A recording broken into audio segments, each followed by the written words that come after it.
So very good morning to all of you. Right, so have you prepared the charts for the 800 series? Right, we had yesterday almost reached towards the end of our discussion for the 800 series, right? Essay 800, then the essay 805 and the essay 810, right? 800, which was regarding the special purpose framework. So instead of the general purpose financial statements, now the special purpose financial statements are being prepared, right? So instead of following a general purpose framework, it is a special purpose framework. So instead of it being for a wide range of users, instead of the financial statements being for a common users, now the financial statements are for the specific users, right? For the intended set of users, right? So we also saw over there what are the examples of the special purpose framework, right? So we said CRC, okay, the receipts and disbursement details are being prepared for the creditor, right? Or we said that to meet the requirements of a regulator, so as per the requirements of the regulator, the financial statements are being prepared, or they are being prepared as per the the provisions of a contract or in a bond indenture or any loan agreement or condition, right? So that is what we said, it's the special purpose framework, right? For all these three standards, what we need to check is the APR. What is the APR? The acceptance, then the planning and performing, and then the reporting, right? Acceptance, procedures, and then the reporting, right? Acceptance, right? So now client is telling you that we are preparing our financial statements for our creditor. CA, please do the audit. So what CA will say? First he says, let me look into the intended users. Okay, for whom are you preparing these financial statements? Then he will also check the AFRF, right? Whether the AFRF has it been given or by any law or so, right? And on the basis of that, he will decide about the acceptance of the engagement.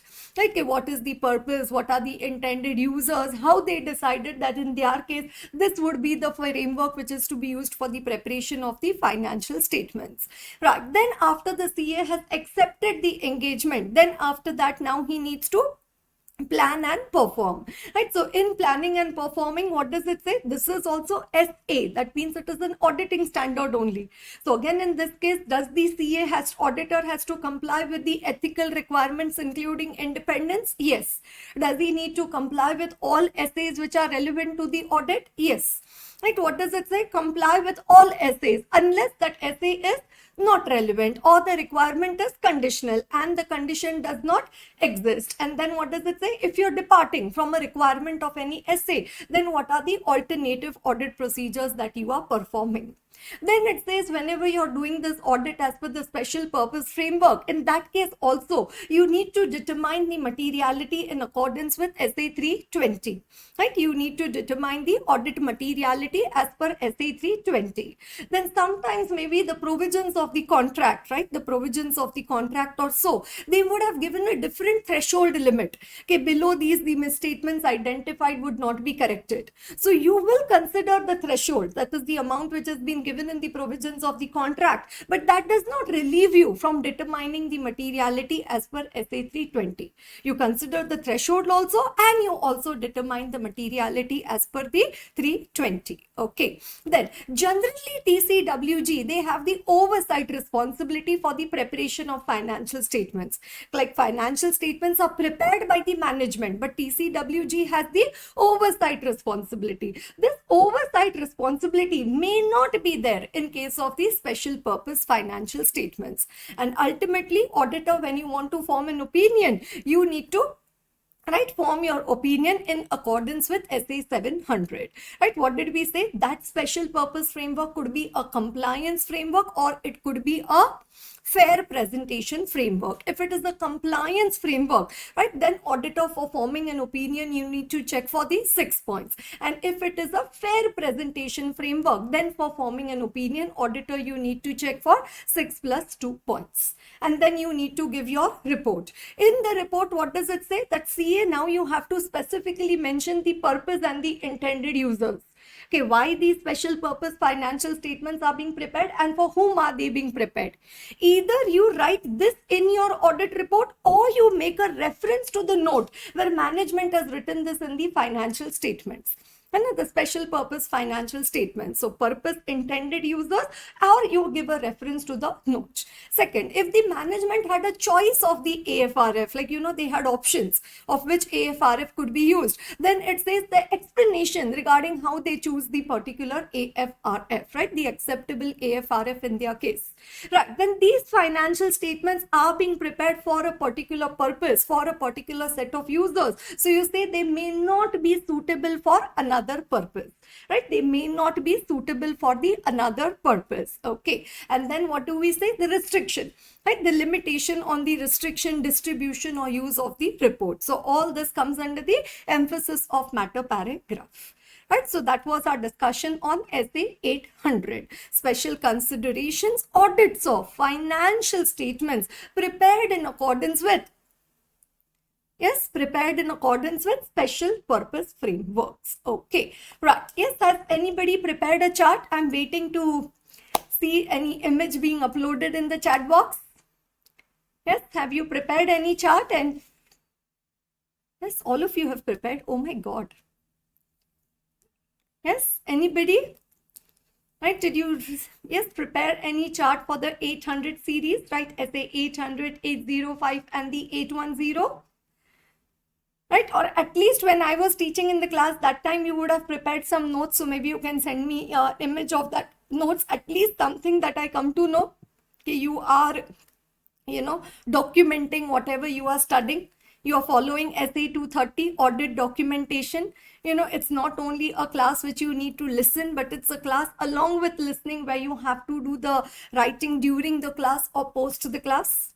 Okay, right? So then after that, we came to the next standard over there, essay 805, special considerations, audit of single financial statement or a specific element, that is one chotu. One specific element or account or the item. So that element could be an account, balance sheet or item, that is P&L item of the financial statement. Okay, right? So it says like, you want to, the management want only the details of the net value of the tangible assets, or they only want the details regarding the private pension plan, or they only want the CA to do the audit of the cash flow statement, or only do the audit of the accounts receivable, right? So what does it say? This is a single financial statement or a specific element, account or item. And then for that, again 3, acceptance, planning, performing and the reporting, right? The acceptance, then the planning, performing and then the reporting, right? So again over here, what is going to be the main precondition, the giant precondition? The acceptability of the AFRF. Right, acceptability. So again, this is what you say, part of the financial statement. It could be a general purpose framework or it could be a special purpose framework. If it is a special purpose framework, then you will follow essay 800 and you will also follow essay 805. Right, both of these will be followed by the auditor. Okay, and then auditor, what you need to check, say they are saying, auditor, you have to do the audit only of the debtors, right? Like I told you yesterday, debtors 10,000 crore. Okay, so only debtors, but yeah, regarding that part, the information should be given in full. So all information regarding the debtors, all the accounting policy, all the disclosures, provision, bad debts, all information, right? All the surroundings related, interconnected points for debtors, all of that, also the adequate disclosures, the material transactions and events should be adequately disclosed, right? So that is first, we had the point over there for the accepting of the engagement, right? For accepting the engagement for the, right, accepting the engagement for the part of the financial statements. Now you are appointed to do the audit of the entire financial statements and you're also appointed to do the audit of the part of the financial statements. One, what does it say? Both of these you need to treat it as a separate engagement. Right, both of these you need to treat it as a separate engagement. Then for doing audit of full financial statements, you comply with the essays, and say for doing the audit only of the debtors, right, only of the debtors, you adapt all essays which are relevant to the audit. right? So you have to treat it as a separate engagement. Not necessary that the auditor who is doing the audit of the complete financial statements, okay, that auditor can only do the audit of the part of the financial statements. It could be the same or it could be the different auditor. But if it is a different auditor, right, the person who's not done the audit is being appointed to do the audit of the part of the financial statements, maybe it might be not practicable for him to do this audit, right? It may not be practicable to do the audit, right? Because you don't have an understanding of the entire entity over there, right? And then it says again, you need to comply with the ethical requirements, comply with all the essays relevant to the audit. And then you say, why? Because I am not doing the audit of your entire financial statements, I cannot do the audit of your part of the financial statements. Why? Because I don't have the same understanding. I don't have the evidence regarding the general accounting quality of the accounting records of the company, right? You don't have the evidence. Then what does it say? There are many interrelated items, right? And then you might have to do the disproportionate checking, like, go only for debtors. Now I have to follow SA 570, going concern. So it says it would be disproportionate and a lot of audit effort would be required.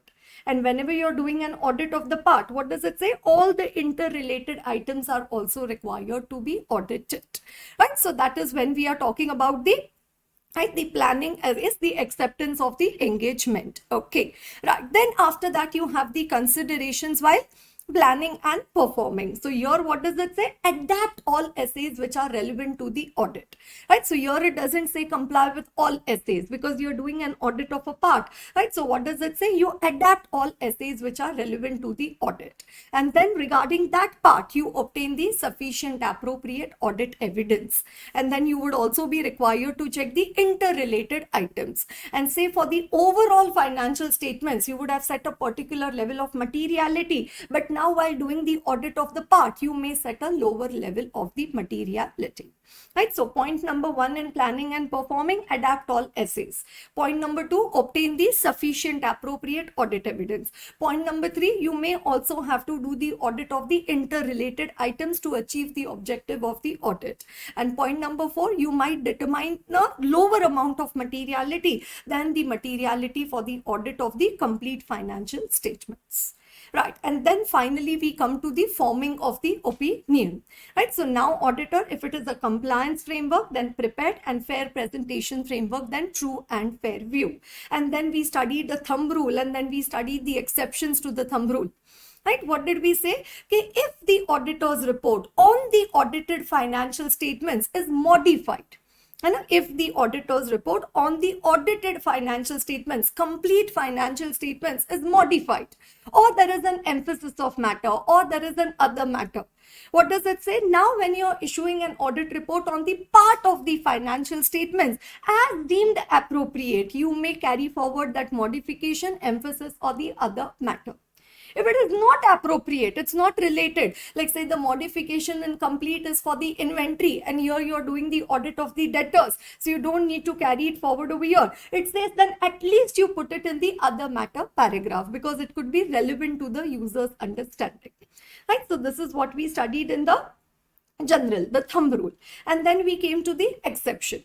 Okay, if the auditor's opinion on the audited financial statements, complete financial statements, is an adverse or a disclaimer of opinion, then we said for a single financial statement, unmodified opinion can never be issued, even though if they are not published together.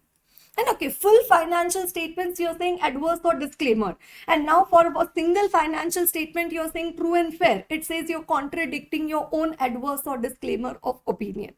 Right? So if the auditor's opinion on the audited financial statements, complete financial statements, is adverse or disclaimer, then for a single financial statement, what does it say? Unmodified opinion cannot be issued even if they are not published together. Right? Then we have further an exception to that. That if the auditor has given a disclaimer of opinion due to the results of operations and the cash flows for the complete financial statements, you can still give an unmodified opinion for the balance sheet, that is for the state of affairs. Okay, right? So this was regarding the single financial statement. And if the auditor's opinion on the audited financial statements is adverse or disclaimer, then for a specific element, so now I'm not talking about a single financial statement, now I'm talking about a specific element, right? Account or item. What does it say? You can still issue an unmodified opinion provided, and you can still issue an unmodified opinion provided it is not prohibited by law, it is not published together, and it does not constitute a major portion, right? And it does not constitute a major portion, right? So that's a big area for questions to be coming in your exams as well as in your MCQ part of the paper, right? Everyone, are you clear regarding this reporting under SA 805? Right? Okay, audit report on complete financial statements, and then the audit report on the part of the financial statement, single financial statement, specific element, account or item. Right? Clear to all of you? Right? So you know SA 805, what is it about? Right? The single financial statement or the specific element, that is the account or item of the financial statement. And then after that we came to the next standard over there, that was SA 810, which was regarding the engagements to report on the summary financial statements, right? So summary financial statements, first we have to remember two things. One, it has to be the same auditor, the auditor who has done the audit of the audited, the full financial statements. And second, what do we say? You need to check the applied criteria. Right? What is the criteria which has been applied by the management in the preparation of the summary financial statements?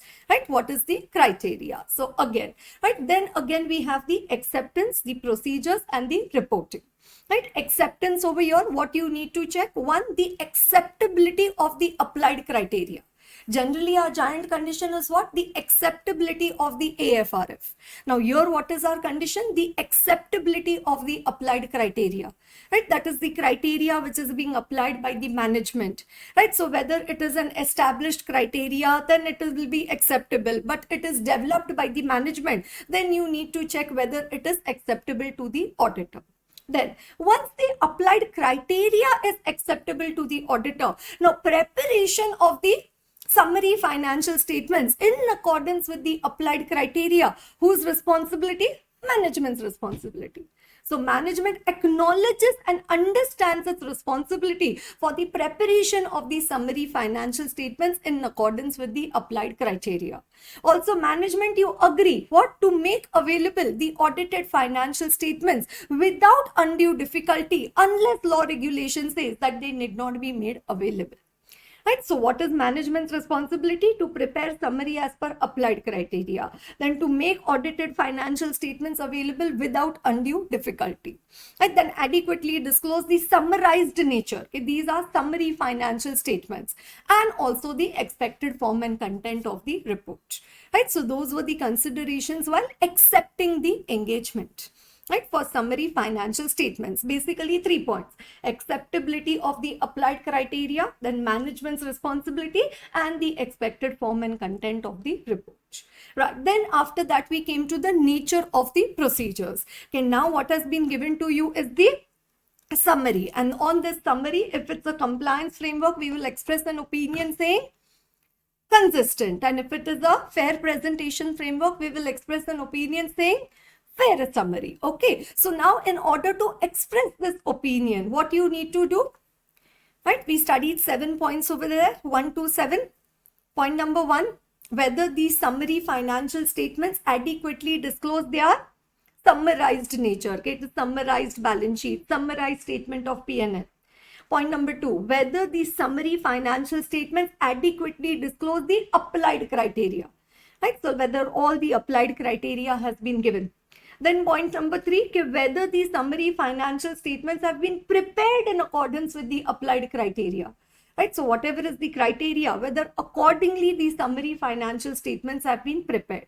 Then you compare the summary financial statements with the audited financial statements. You agree the amount or you recalculate them. right? And then after that, what is the fifth point? You check whether the summary financial statements are at an appropriate level of the aggregation. Okay? It should not lead to over summary at any point of time. Though it contains less details than the audited financial statements, it should still give you a structured representation of the financial resources and obligations, right, at a given point of time. Right, so what does it say? They are at an appropriate level of aggregation. Then whether in the summary financial statements, the management has disclosed from whom or where the audited financial statements are available. Okay, where they are available, then whether public, what do you say, are they on public record and are they accessible? Right, so from whom or where are the audited financial statements available? And say they have written in the summary that they are available on the website.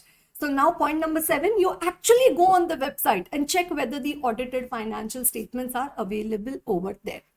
Right, no surprise if I see a question on this one in your near future exams. Okay, what does it say?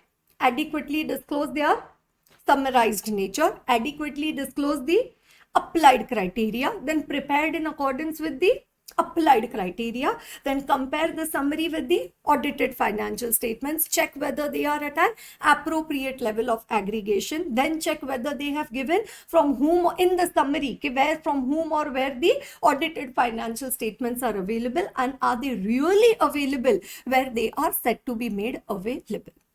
Right, so that is regarding the summary financial statements over there. And then you need to form your opinion, right? In forming your opinion, compliance framework consistent and fair presentation framework, you will say it's a fair summary. And if it is not consistent or it is not a fair summary, then you can give an adverse conclusion. And then we discussed one point over there. Okay, auditor's report on the audited financial statements is more qualified. Right, the auditor's report on the audited financial statements is qualified, or it has an emphasis of matter, or it has a other matter. So now what you will do, you will mention, right, in your audit report on the summary financial statements that the audit report on the audited financial statements has a qualified, emphasis of matter, or the other matter. Then you will copy paste, right, the basis for qualified opinion, the emphasis of matter, and the or the other matter paragraph in your audit report on summary financial statements. And third, you will check the effect thereof on the summary financial statements. Okay, what is the effect of that qualification, EOM or other on the summary financial statements? That is situation 1. Then if the auditor's opinion on the audited financial statements is adverse or disclaimer. Right, so now what does it say? Again, same. In the summary financial statements, in the audit report, you will mention that the auditor's report on the audited financial statements is adverse or disclaimer. Then you will copy paste the basis for adverse or the basis for disclaimer of opinion paragraph. And third, now you will say, okay, because of the adverse or the disclaimer of opinion given by the auditor on the audited financial statements, it is inappropriate to express an opinion on the summary financial statements. Right, because why you're saying audited financial statements not true and fair. So now will you say, is it a fair summary of the financial statements which are not true and fair? No, that's not right. Right, that would not be right. Okay, and then we studied a lot of nitty-gritties over there, like, supplementary information, other information given along with the summary financial statements, then whether comparatives ka omission is reasonable or whether it is unreasonable, and so, right, then regarding the subsequent events and the other points. Okay, right, in the report, there was one very special point over there. We had title, addressee, introductory paragraph. I'm talking about the report on summary financial statements. So title, addressee, then introductory paragraph. In the introductory paragraph, we had 5 points. What 5 points? Identify the summary financial statements, identify the audited financial statements, then identify the audit report, right, which has been issued on the audited financial statements, then subsequent events between the date on audit report of audited financial statements and the date of the report on the summary financial statements have not been reflected, have not been considered. And summary financial statements have the limited disclosures. They do not contain all the disclosures which are there in the audited financial statements, and therefore reading summary financial statements is not a substitute for reading the audited financial statements, right? So title, addressee, introductory paragraph, then management's responsibility, auditor's responsibility to perform the engagement in accordance with SA 810, then your opinion, it is a fair summary or is it consistent, and then you give the signature, place and the date, right? Then you give the signature, the place and the date, right? So we are towards the fag end of our 800 series over there, and then after that we will come to